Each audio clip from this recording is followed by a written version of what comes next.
గత కొద్ది రోజులుగా వైజాగ్లో ఏర్పాటు చేస్తున్న గూగుల్ డేటా సెంటర్ గురించి వ్యాఖ్యానించని తెలుగు మేధావి లేరు.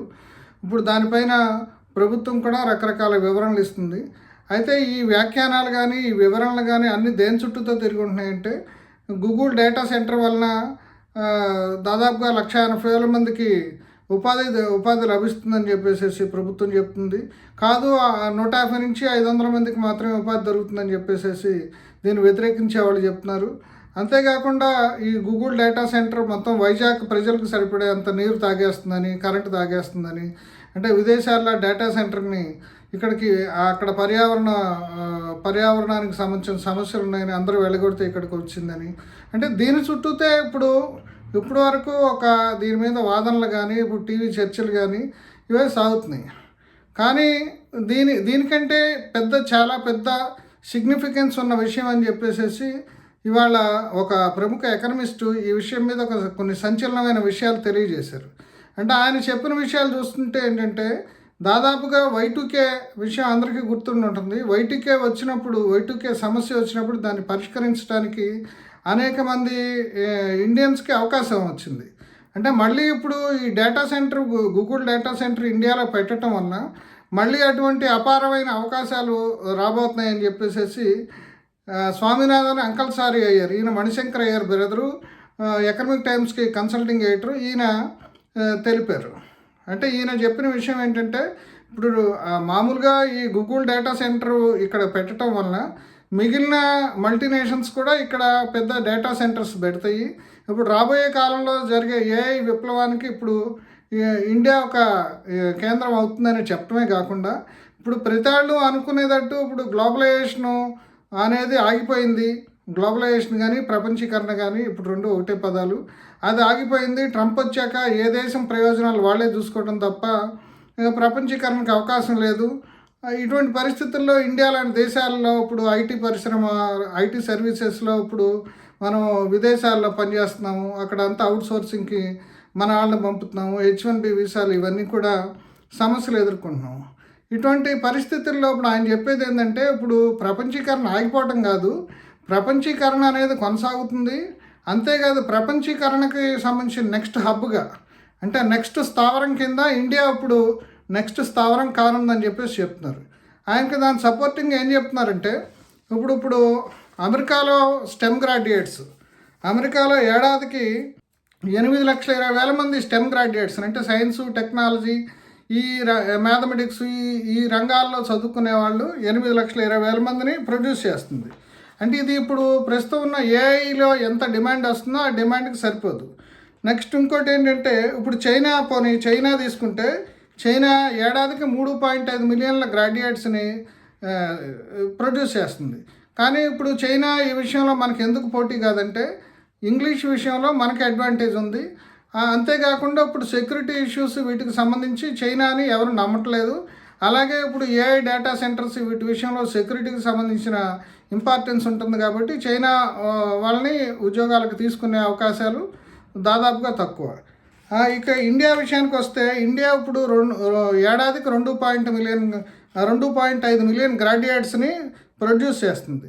వీళ్ళందరికీ రీజనబుల్ ఇంగ్లీష్ వచ్చు. ఇప్పుడు మనకి ఐటీ సర్వీస్లో మనం చైనాని అధిగమించామంటే కేవలం మనకి ఉన్న ఇంగ్లీష్ ఎంతో బ్రిటిష్ వాళ్ళు మిగిల్చిపోయినా వాళ్ళు నేర్పించిన ఇంగ్లీష్ వల్లనే మనం సర్వైవ్ అవుతున్నాం. అందుకని ఇదొక అడ్వాంటేజ్. 2027 నాటికి 18 మిలియన్ల గ్రాడ్యుయేట్స్ని ప్రొడ్యూస్ చేయాలనేది మనం ఇండియా ఏమ్గా పెట్టుకుంది. సరే, అందుకని ఇప్పుడు ఏంటంటే ఇండియాలో ఇప్పుడు ఈ స్టెమ్ గ్రాడ్యుయేట్స్ అందరికి కూడా పని దొరుకుతుంది. అంటే ఇప్పుడు వాళ్ళు చెప్పింది ఏంటంటే ఇప్పుడు ఈ ప్రాజెక్టుకు సంబంధించి 2-3 విషయాలు ఆయన చెప్పారు. ఏంటంటే ఒకటి, ఏఐ డేటా సెంటర్ ఇక్కడ గూగుల్ పెద్దది పెట్టడం అంటే వాళ్ళు నెక్స్ట్ ఇక్కడ ఏదో ఒక బ్రాంచ్ లాగానో ఇక్కడ ఏదో ఒక అవుట్సోర్సింగ్ సెంటర్ లాగా కాకుండా ఇక ప్రధాన స్థావరాన్ని ఏర్పాటు చేసే ఉద్దేశమే ఉంది ఇప్పుడు వాళ్ళకి అని చెప్పేసి చెప్తున్నారు. దానికి తోడు ఇక్కడ ఏంటంటే ఇప్పుడు ఇక్కడ ఎయిర్టెల్ ఇక్కడ సబ్సీ కేబులింగ్లో ఎయిర్టెల్ ఇప్పుడు పాత్ర వహిస్తుంది. దానికి ఉన్న అనుభవాన్ని కూడా వాళ్ళు దృష్టిలో పెట్టుకున్నారు. నెక్స్ట్ అట్లాగే హైపర్ స్కేల్ డేటా సెంటర్స్ నిర్మాణంలో ఆదాని ఉంది. అట్లాగే ఎనర్జీ సెక్టార్కి సంబంధించి టాటా, అదాని ఇట్లాంటి కంపెనీస్ ఉన్నాయి. అంటే ఇప్పుడు ఈ డేటా సెంటర్ పెట్టడం వల్ల ఇప్పుడు ఎయిర్టెల్కున్న స్కిల్ సబ్సీ కేబులింగ్లో, అట్లాగే డేటా సెంటర్ల ఇన్ఫ్రాస్ట్రక్చర్ నిర్మాణం చేయడంలో ఈ ఆదాని వాళ్ళకున్న స్కిల్లు, వీటన్నిటిని దృష్టిలో పెట్టుకుని మల్టీనేషనల్స్ కంపెనీస్ ఇక్కడికి వస్తాయని చెప్పేసి ఆయన చెప్తున్నారు. అంటే ఈ బలం ఈ రెండు రంగాల్లో, అట్లాగే క్లీన్ ఎనర్జీ రంగంలో ఇప్పుడు ఈ టాటా, అడానీ వీటికన్నిటికున్న బలం ఇప్పుడు ఎంఎన్సీస్ని ఆకర్షిస్తుంది. ఎందుకంటే ఎంఎన్సీస్ ఇప్పుడు వాళ్ళు ఏ దేశమా లేకపోతే ఏ జాత ఏ రంగానే చూడు, వాళ్ళకి లాభము, వాళ్ళకి స్కిల్ఫుల్గా ఉండే జనము వీళ్ళు కావాలి. వాటికి సంబంధించి ఇక్కడ వాళ్ళకి అవకాశం లభిస్తుంది, కానీ వాళ్ళు వచ్చే అవకాశం ఉంటుంది. అంతేకాకుండా ఇప్పుడు ఆయన చెప్పేది ఏంటంటే, ఇప్పుడు డేటా సెంటర్స్ ఈ ఏఐకి సంబంధించిన దాంట్లో ఇంతకుముందు ఐటీ ప్రాజెక్ట్స్కి సంబంధించి 70% ఆన్ సైట్ అంటే అమెరికాలో జరిగేది, 30% ఆఫ్షోర్లో మనకు జరిగేది. ఇప్పుడు ఈ వర్క్ ఫ్లోలో తేడా ఎట్లా వస్తుందంటే, ఇప్పుడు 90% ఆఫ్షోర్లో అంటే 90% ఇండియాలో జరుగుతుంది, 10% మాత్రమే అమెరికాలో వర్క్ జరుగుతుంది. అంటే ఇప్పుడు మామూలుగా ఐఫోన్లు విషయం కూడా చూసుకుంటే, ఐఫోన్లకు సంబంధించిన సాఫ్ట్వేరు అవన్నీ అక్కడ చేస్తారు, మిగతా పార్ట్స్ అన్నీ కూడా చైనాలో తయారవుతుంది. అంటే టెక్నాలజీ వాల్యూ ఎక్కువ ఉన్నా సరే మిగతా పార్ట్ అంతా అక్కడ జరుగుతుంది. అట్లా ఇప్పుడు పని అనేది 90% ఆఫ్ ద వర్క్ ఇక్కడ జరిగే అవకాశం ఉందని చెప్పేసి చెప్తున్నారు.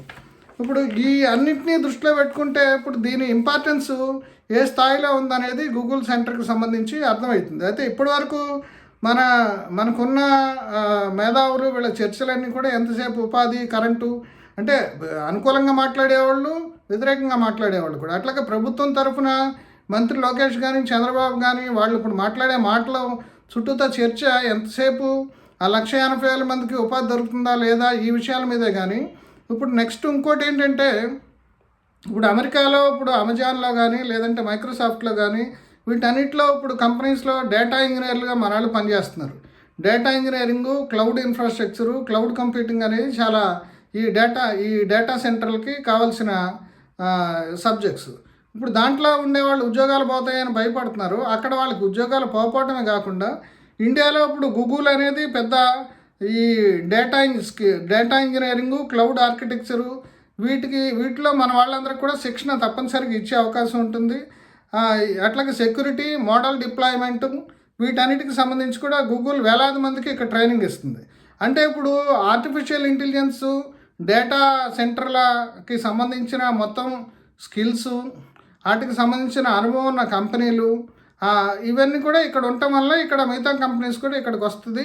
ఈ నెక్స్ట్ గ్లోబలీకరణకి ఇది ఒక నెక్స్ట్ హబ్ కింద మారుతుంది. అంటే రెండో దశ గ్లోబలీకరణకి ఇప్పుడు ఇండియా అనేది పెద్ద ఇది కాబోతుంది. అంటే ఆ విషయాన్ని ఇప్పుడు ఎవరు కూడా దృష్టిలో పెట్టుకోలేదు. ఇప్పుడు ఇవాళ ఆయన చెప్పిన ఈ విషయం చూస్తుంటే ఇప్పుడు ఈ గూగుల్ సెంటర్ ఎంత సిగ్నిఫికెన్స్ ఉందనేదే తెలుస్తుంది.